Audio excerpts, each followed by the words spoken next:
So this is not new that substance abuse is there in the society for decades, and it is also documented in the religious books that you will find elsewhere also. New drugs are added by the abusers, and the various rules are being used by them, and day by day newer substances are being abused by the abusers. So this lecture will cover substance abuse, which is defined and documented in ICD-10 classification, which is classification of World Health Organization, and it contains alcohol, amphetamines, caffeine, cannabis, cocaine, hallucinogens, inhalants or volatile substance, nicotine, opioids, and similar agents, and also includes sedative, hypnotics, and anxiolytics, which are prescription drugs are being abused. There are few terminology in substance use disorder. There is one is behavioral dependence, another is physical and psychological. So dependence is not only the biological process; it is not solely a behavioral process, not solely a psychological process. It's the combination of all. Addict has acquired a pejorative connotation. That word is ignored by the academicians and are not now documented in literature. Addiction has an umbrella term. Addiction is not used nowadays. Substance use disorder is used because addiction can have other things also like TV addiction, mobile addictions, addiction of collecting things. So addiction is not equivalent to substance use. Dependence is the repeated use of drug or chemical substance with or without physical dependence. Abuse, use of any drug, usually by self-administration, in a manner that deviates from approved social and medical pattern. Misuse is applied to prescribed drugs are being abused by the persons. Codependence means the term are used to designate the behavioral pattern of family members who have been significantly affected by another family member's substance use or addiction. So, denial is very important. Denial is a defense mechanism. The patient remains in denial mode while the symptoms and signs of disorder is being formed. The person also, may the family members also in the denial mode of substance use pattern of the person if it is socially acceptable and approved. So the question is why substance use disorder is a disorder, why it is not a habit, or why it is not कहते हैं लत है ना habit है आदत है. Why the disorder is not habit and it is illness rather than wickedness, because some people have specific vulnerability to alcohol misuse or substance use. So this pattern can be seen in other disorders also. There is vulnerability to develop diabetes, to develop hypertension, and to develop substance use disorder also. Excessive drinking progresses through well-defined stages, at one of which the person can no longer control their drinking. So there is a pattern. The person starts the substance, experiment with the substance, or take the substance with peer pressure, and then the frequency is increased. Then amount may also increase, and the person cannot live without the substance normally. And this may lead to physical and mental disease of several kinds. So this pattern can, we can say that with this pattern, the substance use disorder is a disorder, not habit. So going with the first competency, describe the magnitude and etiology of alcohol and substance use disorder. Worldwide, there is data says that gender rates of alcohol misuse dependence are more consistently more in the men. The rate among South Asian men is 4 times higher than among South Asian women. 50% met criteria for lifetime abuse of alcohol with median age at onset of 14 years. The median age nowadays are decreasing year by year. The more younger people are start abusing the substance at earlier stage.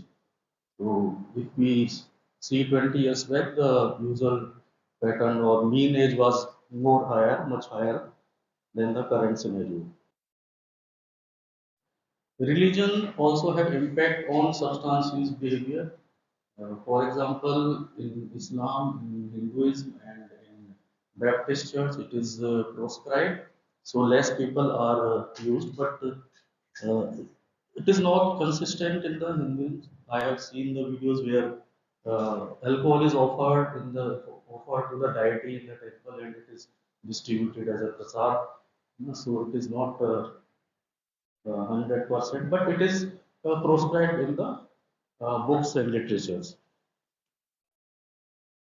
Some kind of occupational group may have high vulnerability, like chefs, kitchen porters, bar worker, brewery worker, or the workers who used to work late in the night. They are more prone to the substance abuse. And this is the survey done in India by the De-Addiction Center of AIMS New Delhi, which is situated at Ghaziabad. Uh, it was done in the 2019, and it was under the aegis of Ministry of Social Justice and Empowerment, Government of India. So the key finding of this survey are as follows: the most commonly abused substance is alcohol. Nationally, about 16 crore of population uses alcohol between the age group of 10 to 75. It is higher among the men, 27%, as compared to women. It is just 1.6%. State with the highest prevalence of alcohol use are Chhattisgarh, Tripura, Punjab, Arunachal Pradesh, and Goa. After alcohol, cannabis is the most, and the next one is the opioid, which is commonly abused in India. Around 3 crore individuals reports have having used any cannabis product within the previous year. The state in which the cannabis use is higher are Uttar Pradesh, Punjab, Sikkim, Chhattisgarh, and New Delhi. About 2.1% of country's population, which means 2.26 crore individuals, use opioids, which includes opium, heroin, and a variety of pharmaceutical products like spasmoproxy which is also known as blue capsule. The most common opioid use is heroin, followed by pharmaceutical products and opium. Sikkim, Arunachal Pradesh, Nagaland, Manipur, and Mizoram have highest prevalence rate. The survey indicates that sizable number of individuals use the sedative and inhalants also. About 1% are current users of sedatives, and which are non-medical and non-prescription use. If the person is using like benzodiazepine on prescription in the limited and prescribed dose, those person cannot be considered as substance abuser. The drugs are for therapeutic purpose. State with highest prevalence of sedative use are Sikkim, Nagaland, Manipur, Mizoram, and it is also found in Uttar Pradesh, Maharashtra, Punjab, Andhra Pradesh, and Gujarat. Inhalant use is there, but is not so much prevalent. But it is commonly found in children and adolescents because it is easily available to them, and some products are the part of stationery also, so they can get the substance easily without restrictions. Cocaine, amphetamine, stimulant, and hallucinogens are not very common. It is around 0.1% for all the three. The survey also differentiated between harmful use and dependent pattern. If the person is abusing in a harmful manner or in the dependent manner. So 19% of current user of alcohol consume alcohol in dependent pattern. So out of 100, uh, 81 are of harmful use pattern or non-harmful use pattern, and 19 are of dependent pattern. Prevalence of dependent pattern of alcohol use in general population is estimated to be 2.9 crores of individuals. The state with high prevalence of alcohol use disorder are Tripura, Andhra Pradesh, Punjab, Chhattisgarh, and Arunachal Pradesh. And 2.5% in country, around 2.7 crore consumes alcohol in a harmful manner. And in other words, about 5.2% of population are affected by alcohol use and need help. So dependent pattern or harmful pattern, both are disorders, and there are certain criteria for that to diagnose these disorders. About 1 in 11 cannabis users suffers from cannabis dependence. In terms of dependence use, while just about 1 in 16 user of bhang were dependent on cannabis, users are dependent on cannabis, and 7 in case of ganja charas user. About 0.7% of Indians are estimated to need help for the opioid use problem, and a sizable number of people using drug like sedative and inhalants also need help. In general population, about 0.2% of Indians need help for their sedative use problems. So this was the magnitude. You can see that the magnitude is huge, and crores of people are needy and need medical help to get rid of the substance or for de-addiction. Now coming to the etiology, why this happens, we will learn with the different aspects. The current model of development of this disorder or any kind of psychiatric disorder is biopsychosocial model. The biology of the person is important, like age, gender, their genetic makeup, physiologic reactions. For example, availability of the receptors in the brain uh, is also a positive factor to develop the substance use disorder, because substance usually acts as the receptor through the neurotransmitters. Psychological factors like mental health, emotional health, their beliefs and expectations are also important. And in mental health, it has been seen that the tendency to abuse the substance is higher than the general population, like schizophrenia, mania, and depression or anxiety disorder. It is higher than that of general population. Sociological factors are also important, like interpersonal relationship. If there is a turmoil or altercation or a poor relationship within the family, the chances of getting the substance use is higher. Social support is also important. Without social support, the process of de-addiction is not very fruitful. Economic status is also important. So, in social and psychological causes, there are various factors like drug availability, how much it is available in the society and how easily it is available. So we can see nowadays at every 3 to 4 kilometers there are three kind of shops you will find at every corner of the city, which are known as Angreji, Desi, and beer shop. Okay. So it was not so much available 20 or 30 years back. So availability, so even this scene is reached to villages also. These shops are also available in the far flung villages, while it was not present few decades back. Social acceptability. If it is socially acceptable, then the chances of abusing it are higher. For example, alcohol and smoking is more socially acceptable. In some society, it is enjoyed with the family also on occasions like you can say on Holi and on in marriage parties and others. So acceptability is a great factor. Peer pressure. Peer pressure both acts for initiation and to maintain also. For example, if the person has detoxified, de-addicted, and someone he met his old friend, he insists to take the substance again, the peer pressure may play a role. Personality and individual biology also have role. Behavior of the person itself. Immediate social and psychological situations. For example, altercation with the family members or having a sudden huge financial loss or loss of any kind can trigger the substance abuse pattern. Remote history, childhood history is also important for the other psychological causes like abuse or others, or any kind of psychiatric disorders of childhood like conduct disorders, ADHD. Uh, these person have higher chances of getting the abuse.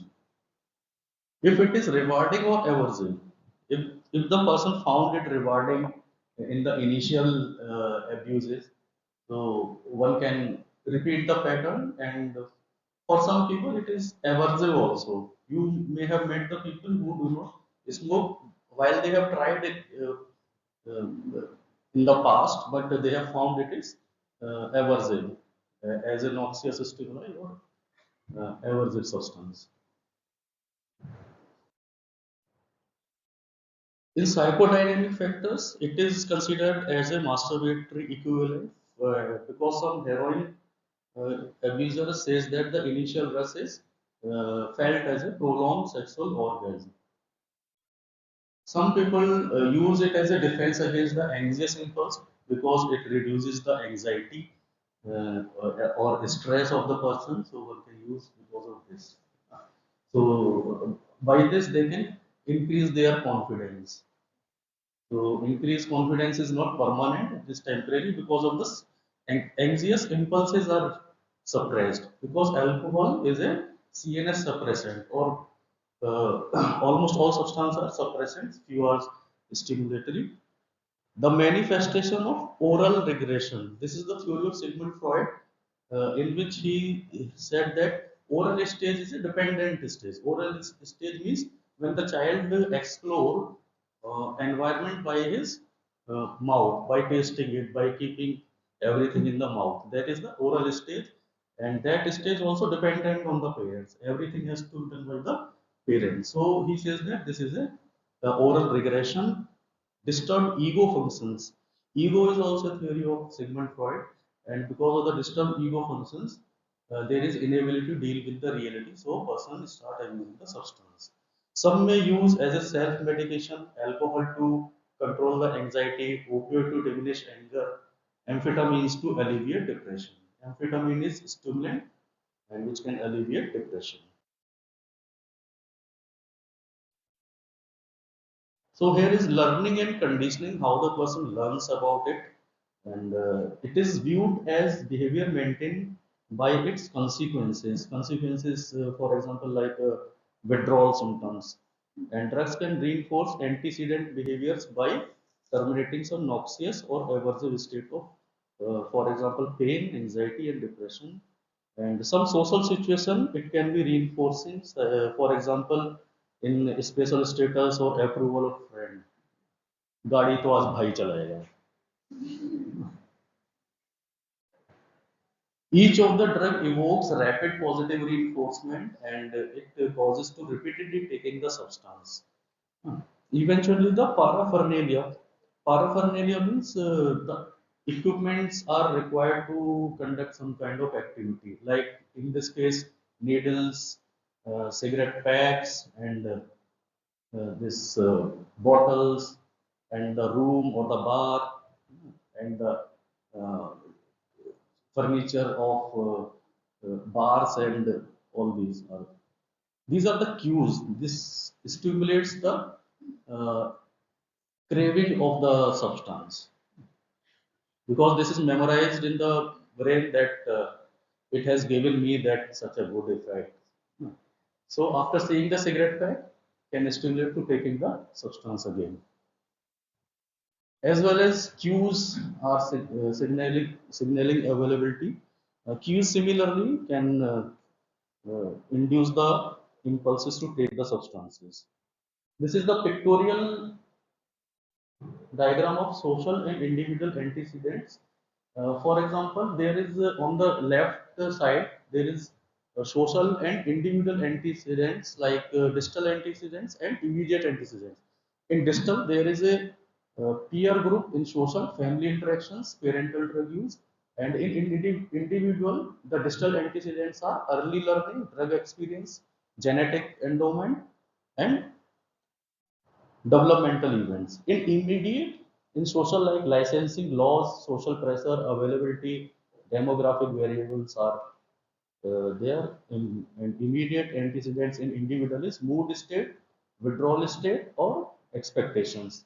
This leads to disposition to drug use, and this can lead to rewarding or aversive events. Then person started using the drug, and the aversive consequences of antecedents are maybe toxic effect of the substance, reducing drug effect, organic damage to the brain, psychosocial dysfunctions, and in reinforcing consequences are mood enhancements, psychosocial facilitations, avoidance or relief of withdrawal symptoms.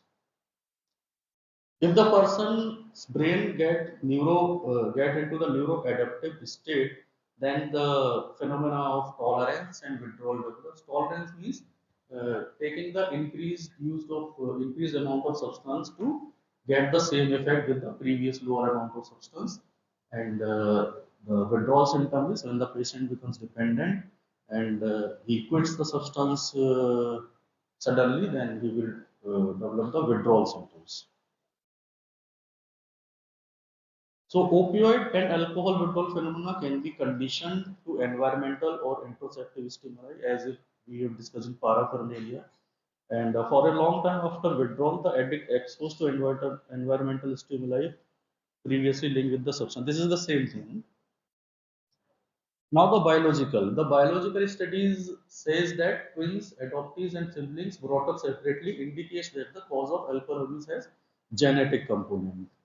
As if for the other medical disorder, the chances of getting the same illness in twins and adoptive studies are more.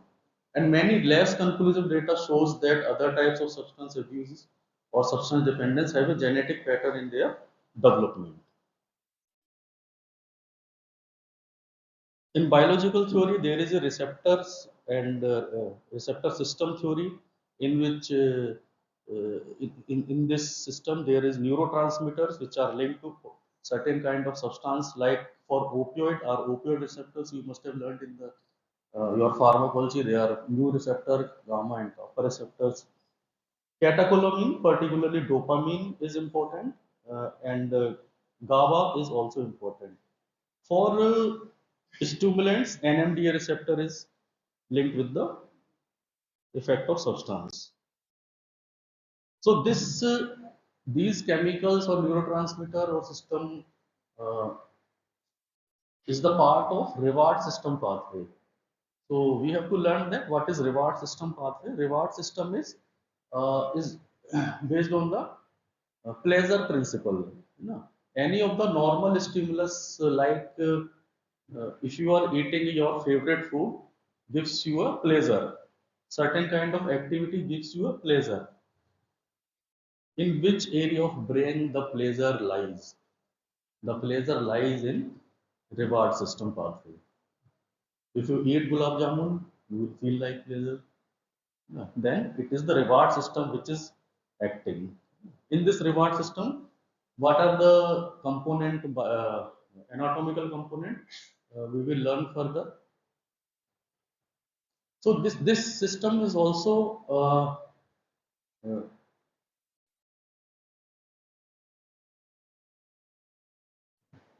so it is also based on the survival principle. Like normally, the sexual activity or the finding the energy dense food or to survive more of the years. For this system was the reward system. It is naturally made system. One cannot voluntarily act on it. So this is the brain circuit which includes of ventral tegmental area, nucleus accumbens, prefrontal cortex, basolateral amygdala, lateral hippocampus, and medial forebrain bundle.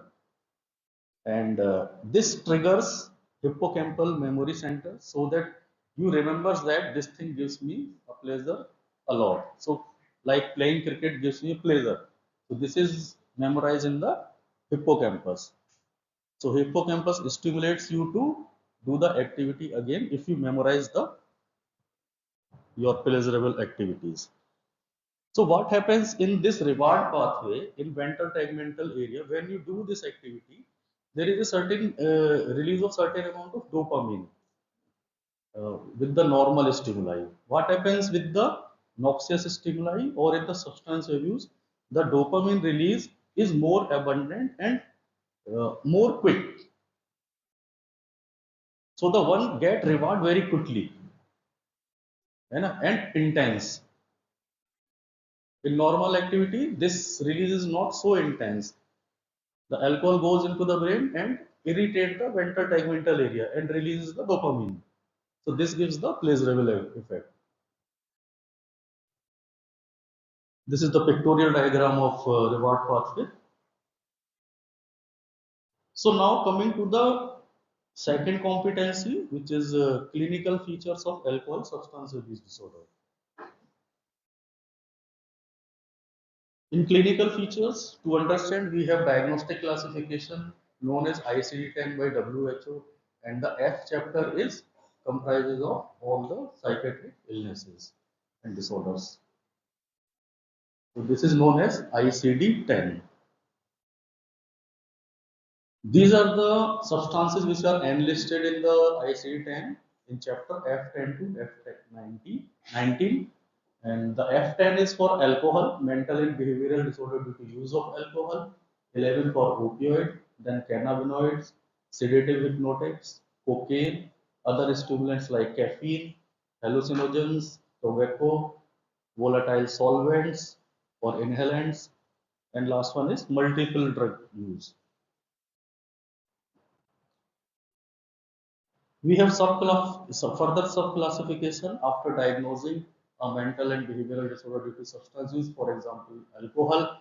If the person comes in the intoxicated state, we will have the code F10.0 and further subclassified as uncomplicated with trauma or the bodily injury, with other medical complications, with delirium, with perceptual distortion, with coma, with convulsions, pathological intoxications. And if you have to diagnose a opioid person with this acute intoxication and having delirium, then you will codify it as F11.03. Then we have harmful use. Then we have dependence syndrome. Dependence syndrome may further subclassified as currently abstinent but in protected environment like hospitals and other de-addiction centers. Currently on clinically supervised maintenance or replacement regime, patient is on treatment. Patient abstinent but receiving treatment with aversive or blocking agent. Aversive agents are like disulfiram or naltrexone.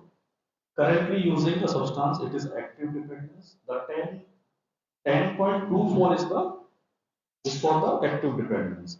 Continuous use and episodic use, which is known as dipsomania or binge pattern drinking. One can come in the withdrawal state. Withdrawal state may be uncomplicated or with convulsions. Withdrawal state may be with delirium, with convulsions, or without convulsions or with convulsions. Patient can have psychotic disorders like schizophrenia, delusional, hallucinatory, polymorphic psychosis, depressive symptoms, manic symptoms, and or mixed symptoms. Patient may come with amnesic syndrome or residual or late onset psychotic disorders. And F10.8 is for other mental and behavioral disorders due to substance use, and 10.9 is unspecified mental and behavioral disorder. This is the subclassification. We will understand what is this these classifications says, and one should keep in mind that the person may come in any of the stages of this pattern, like acute intoxication and in the withdrawal state. So management of all the state is different. You cannot treat or manage the person in same manner for these different phases of substance use.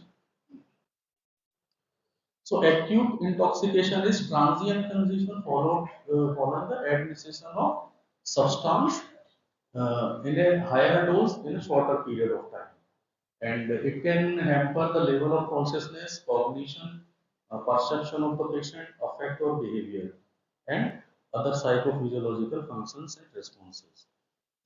This should be the main diagnosis when it present as a separate entity, and while it present when the patient is also fulfilling the criteria of dependence, then the diagnosis of dependence should be made, not the acute intoxication.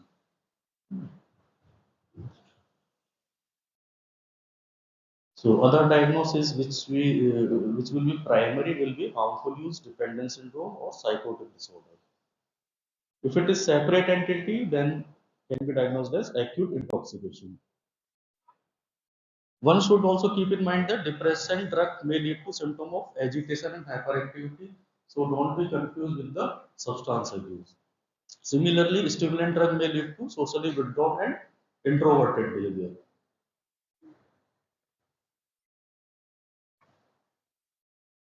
So different type of substance can produce different type of effect at different dose level. We will see the sign and symptoms of acute intoxication of various substances. In alcohol, there will be slurred speech, dizziness, incoordination, unsteady gait, nystagmus, impairment in attention or memory, stupor, coma, double vision. For opioids, it is altered mood, psychomotor retardation, drowsiness, slurred speech, impaired memory and attention, or it may lead to respiratory arrest also. In cannabinoids, it heightens user sensitivities to the external stimuli. So, perception of the cannabinoid abuser in intoxicated state may be heightened, and uh, vivid image he or she may can see. Subjectively slows the appreciation of time, depersonalization, derealization, impairment in motor skills, cannabis intoxication, delirium can also occur. For sedative, hypnotic, and anxiolytic, incoordination, dysarthria, nystagmus, impaired memory, gait disturbances, and in severe cases, stupor, coma, or death may occur.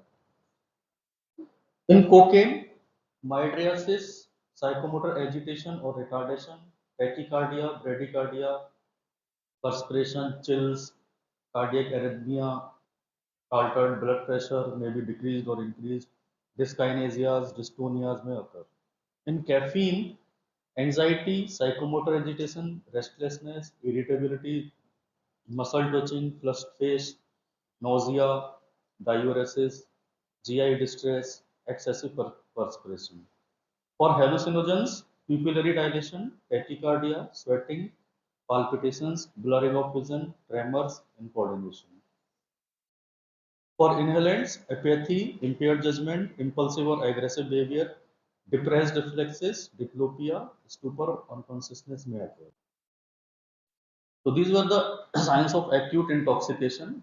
It is difficult to differentiate, but can have high index of suspicion when the patient is on substance use. So what are comes under these hallucinogens, inhalants, opioids, or sedative, hypnotic, anxiolytics are. So this is an umbrella term, hallucinogens, which contains lysergic acid, LSD, mescaline, MDA, MDMA, psilocybin, bogaine, morning glory, nutmeg, and all these are the hallucinogens. In inhalants, the common substances are solvents for glues or adhesives, propellants like used in the paint, aerosol paint spray, hair spray, shaving creams. Thinners can also be inhalant, which is used for paint production and correction fluids. Fuels like gasoline means petrol or propane, may also be abused as inhalants. In opioids, you all know morphine, heroin, and all these are the opioid group. And sedative, hypnotic, anxiolytics have barbiturates and benzodiazepines. Benzodiazepines are like alprazolam, lorazepam, diazepam. This group is benzodiazepines. So after acute intoxication, the harmful use is not amounting to dependence, but it can cause physical and mental harm. Physical symptoms like hepatitis, mental symptoms like episodes of depressive disorder, secondary to heavy consumption of alcohol. Harmful patterns are not to be diagnosed when the consequences such as arrest or marital arguments are there and is not itself evidence of harmful use. Harmful use means when there is a physical and mental disorders are to be developed. Acute intoxication or hangover is not itself sufficient evidence to damage to health required for coding harmful use. It is coded elsewhere. It should not be diagnosed if dependence syndrome, a psychotic disorder, or another specific form of drug or alcohol related disorder is present. So, harmful use is not dependence, it is harmful, it is not dependence, but it is harmful to the person. The dependence syndrome. So, what is dependence? So it is a cluster of physiological, behavioral, and cognitive phenomena uh, in which the use of substance or class of substance take on much higher priority for a given individual than than other behavior that once had greater value. So person lost his interest in the previous pleasurable activities, and there are physiological, behavioral, and cognitive phenomena. So this is the criteria for dependence syndrome. So the the first two are behavioral pattern, a strong desire or craving, and a sense of compulsion to take the substance. Difficulties in controlling substance taking behavior in terms of onset of substance taking, termination of substance taking, and level of use.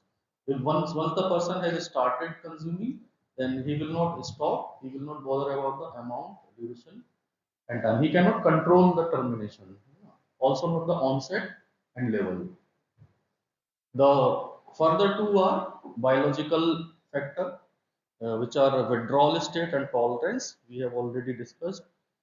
The E and F are the psychological, the psyche of the patient.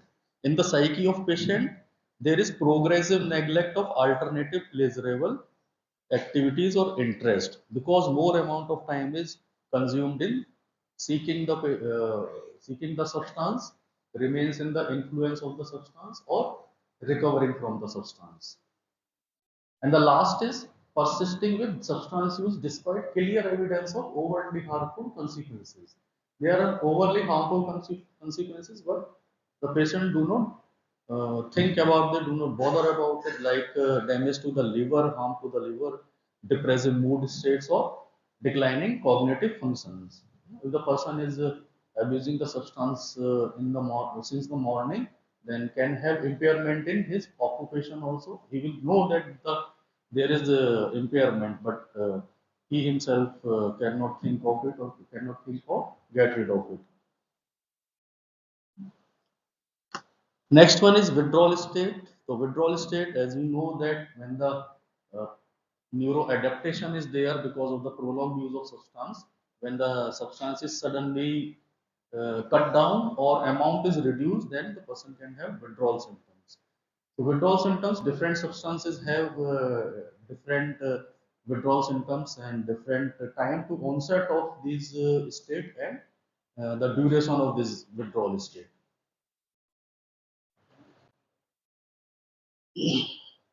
So starting with alcohol withdrawal. So alcohol is a CNS depressant. It is not a stimulant. One can think of the behavior of the person becomes so extrovert, so it is stimulant. It is not a stimulant. It is depressant. It acts on GABA receptor, and GABA receptor is a inhibitory receptor. And because of the inhibition of anxiety, and secondary to it, the person behaves like extrovertly. So it does not stimulate the brain, but the paradoxically behavior can be seen as stimulatory.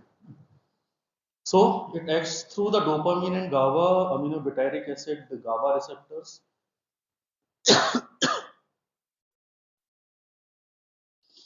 The symptoms for alcohol withdrawal are the mild symptoms are mild to moderate tremors one can have, anxiety, night sweats, restlessness, irritability, and nightmares.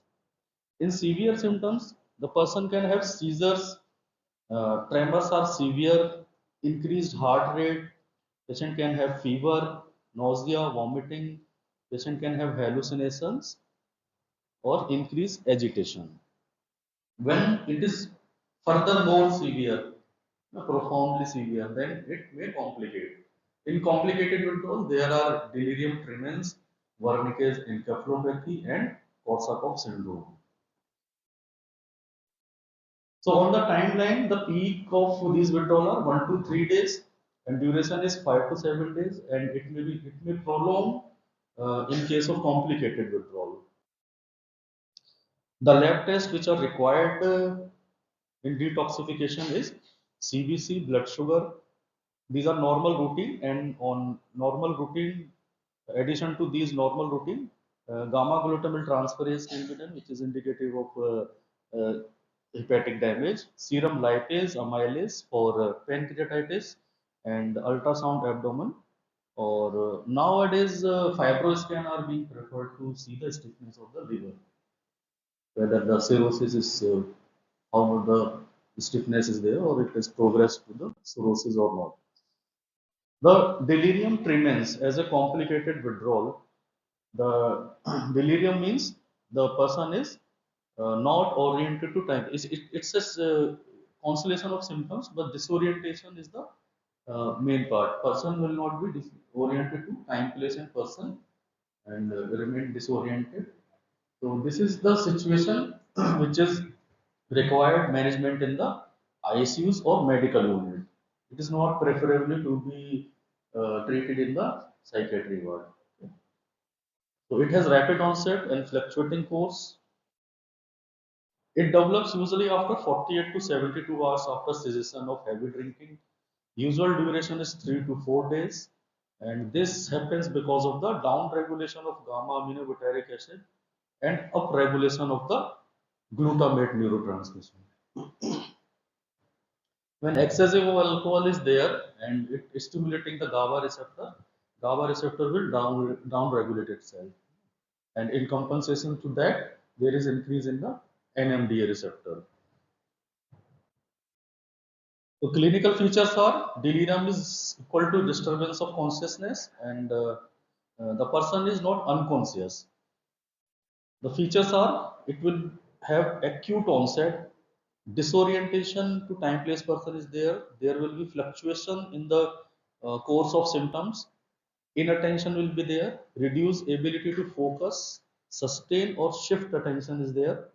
Disorganized thinking, psychomotor changes, altered sleep-wake cycle, circadian reversal may occur, and the worsening of symptoms may occur at night is more prominent. Perceptual disturbances like hallucinations, nocturnal worsening of symptoms is there, and autonomic hyperactivity, which will be compensatory to the capture of the GABA receptor for prolonged period of time. Wernicke's is occurring due to severe lack of thiamine. In alcohol dependence, the person abuses alcohol and there is reduced amount of thiamine is absorbed and the patient becomes deficient of thiamine. So if it is untreated, then result into the Korsakoff syndrome, and which is a long-term memory disorder. The patient can have permanent memory impairment, can be considered as alcohol-induced dementia. The etiology is thiamine is the cofactor in the Krebs cycle and the pentose phosphate pathway, and which functions in carbohydrate metabolism as a coenzyme in the decarboxylation of pyruvic and alpha ketogluteric acid. So, if thiamine is deficient and a person is given uh, glucose in the form of fluid or in the form of this diet in excess, then it may lead to accumulation of pyruvate and alpha ketoglutarate and in the neurons and blood and can damage the neurons. The symptoms of Wernicke's encephalopathy is global confusion, oculopathies, and ataxia. And if it leads to Korsakoff syndrome, severe memory loss will be there and inability to form new memories. Lab tests are ABG, CBC, toxicology can be done. You and need to be CT scan, MRI, or EKG may also be required as and when required. So this was about the alcohol withdrawal and normal alcohol withdrawal, uncomplicated and complicated withdrawal. Complicated withdrawal have delirium tremens, Wernicke's encephalopathy, and Korsakoff psychosis. In opioid withdrawal, the patient can have dysphoric mood, nausea or vomiting, muscle ache, lacrimation, rhinorrhea, pupillary dilation, piloerection, sweating, diarrhea, yawning, fever, and insomnia. You can see there is four symptoms like lacrimation, rhinorrhea, sweating, and diarrhea. So all the channels are open. You must have learned in the pharmacology also. Opioid withdrawal, morphine and heroin withdrawal syndrome begins 6 to 8 hours after the last dose. For meperidine, it is 11 to 12 hours, and for methadone, it is 1 to 3 days after the last dose. It is long-acting uh, opioid, which is also used for substitution therapy. Cannabinoid withdrawal may develop within the 1 to 2 weeks of cessation. Symptoms are irritability, craving, nervousness, anxiety, insomnia, disturbed or vivid dreaming, decreased appetite, weight loss, depressed mood, restlessness, headache, chills, stomach pain, sweating, and tremors. Sedative and hypnotics, like benzodiazepine withdrawal, can have disturbances of mood and cognition like anxiety, apprehension, dysphoria, and all. Disturbance of sleep, like insomnia, circadian reversal, or daytime drowsiness. Physical sign and symptom will be tachycardia, elevated blood pressure, hyperreflexia, restlessness, tremors, myoclonus, and all these. Perceptual disturbances may be hyperacusis, depersonalization, blurred vision, illusions, or hallucinations. Cocaine withdrawal, the anxiety, tremulousness, dysphoric mood can be there, lethargy, fatigue, nightmare, headache, profuse sweating, muscle cramps, stomach cramps, and insatiable hunger may be there. It peaks in 2 to 4 days and resolves in 1 week. In caffeine, one can have headache and fatigue, anxiety, irritability, depressive symptoms, impaired psychomotor performance, nausea, vomiting, craving, and muscle pain or stiffness. It onset at 12 to 24 hours and peaks in 24 to 48 hours and resolve within 1 week.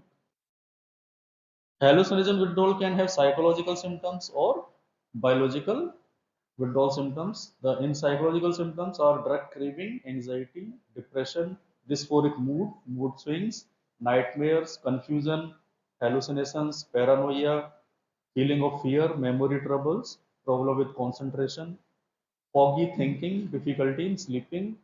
In biological symptoms, there may be sweating, headache, shaking of the limbs, palpitations, chill, fatigue, restlessness, weight loss, increased body temperature, and seizure. So it typically lasts 4 to 7 days. In volatile substance, one can have body pain, craving, depression, hallucination, headaches, insomnia, panic attacks, anxiety, psychosis, sweating, and tremors. Tobacco withdrawal usually starts within the 2 hours of last smoking and generally peaks in 24 to 48 hours. The intense craving is the main. The person can have tension, irritability, difficulty in concentration, drowsiness, trouble in sleeping, decreased heart rate or BP, increased appetite and weight gain, decreased motor performance, and increased muscle tension. Now coming to the psychotic disorders. In psychotic disorders, what do you want to say? In psychotic disorder, there is a cluster of psychotic phenomena that occur during the immediately after psychoactive substance use. It is characterized by vivid hallucinations, hallucination and typically psychotic symptoms, hallucinations and delusions. The sensorium is usually clear. Patient is not have disorientation. The disorder typically resolves at least partially within 1 month and fully within 6 months after stoppage of the substance use.